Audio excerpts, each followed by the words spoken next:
ভালো থাকছে না নতুন বউয়ের মতিগতি। ঐশানের মতো মা থাকতে হয় কি তার মেয়ের ক্ষতি? মানুষ দিনের পর দিন জীবনের কাছে হারছে, ঐশানী কি কিছু একটা আন্দাজ করতে পারছে?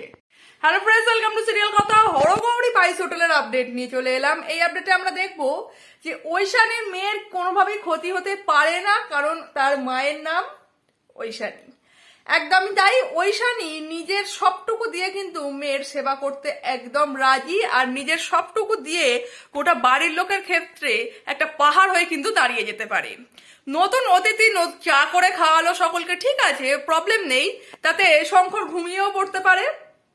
এরপর যখন নতুন ওই বউটি তার দিবাকরের ছেলে আর শঙ্করের মেয়েকে নিয়ে রাস্তা পার হচ্ছে, অর্থাৎ কোনোভাবে তাদের দুজনকে মেরে ফেলার একটা যে পরিণতি করছে বা পরিকল্পনা চলছে, সেটা কিন্তু ঐশানীর মনে একটা খটকা লাগছে, এবং ঐশানী গাড়িতে বসে বসেই বুঝতে পারে যে কিছু একটা ক্ষতি কিন্তু হতে চলেছে।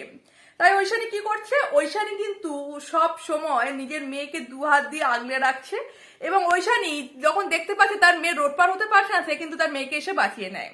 এবং ওই বউটি ভাবে, যা আজকের মতো আমার দানটা ছেড়ে গেলাম, মানে ঐশানীর মেয়ের ক্ষতি করাটাই হচ্ছে তার আসল উদ্দেশ্য। এটা কিন্তু ঐশানী ধীরে ধীরে বুঝতে পারছে যে এই বউ কোনোভাবেই সুবিধের নয়, সারাক্ষণই কিছু না কিছু একটা খুটখুট করেই চলেছে। এদিকে মহেশ্বরী আর তার হাজবেন্ড গেছে সকালবেলা শীতে হাঁটতে, সেখানে গিয়ে তারা গল্প করছে, গুজব করছে, ভবিষ্যতের পরিকল্পনা করছে আর স্বপ্ন দেখছে।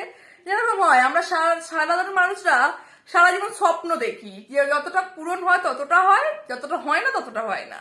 এবং আমাদেরকে এটা শেখানো হয় যে স্বপ্ন দেখা ভালো, কিন্তু কাঁথার বাইরে না পা চলে যায়, অর্থাৎ স্বপ্নের বাইরে, মানে এমন স্বপ্ন দেখো যতটা তোমার সামর্থ্য, কিন্তু স্বপ্ন তো স্বপ্নই ভাই, স্বপ্ন তো নিজের মতো করেই আসে। এদিকে আমরা এটাও দেখতে পাচ্ছি যে ঐশানী এটা ভেবে বসে আছে যে তার মেয়ে কিন্তু সেফ নেই, অর্থাৎ তার মেয়েকে কোনোভাবেই ঐশানী কারুর হাতে ছাড়তে পারছে না। এবং তার মেয়েকে বাঁচিয়ে নেওয়ার সময় ঐশানীর মুখটা হয়ে যায় ভার, এবং পরে হয়তো হাসবে, কিন্তু এখন মুখটা ভার, কারণ কোনোভাবেই ঐশানী তার মেয়ের কোনো রিস্ক নিতে চাইছে না। এদিকে এটা হলো আজকের পর্ব। আগামী পর্বের আপডেটে আমরা দেখবো যে ঐশানীর মেয়ের একটা বড়সড় ক্ষতি করতে চলেছে ওই বউটা, এবং ওই বউটাকে যতক্ষণ না ঐশানী ঘাড় ধাক্কা দিয়ে বার করে দিচ্ছে ততক্ষণ কিন্তু ও ক্ষতি করেই যাবে, মানে ওর তো ক্ষতির উদ্দেশ্যেই এসেছে। এবং ঐশানী হয়তো সেটা বুঝতেও পারছে না, আর শঙ্করের তো বোঝার ক্ষমতাই নেই। যেখানে ঐশানী কিছু বুঝতে পারছে না, সেখানে শঙ্কর আর কি করবে ভাই, কিছুই করতে পারবে না। তো এখানে সমস্যা কিন্তু অনেক, কিন্তু সমাধান একটাই, সাহস, মনের জোর।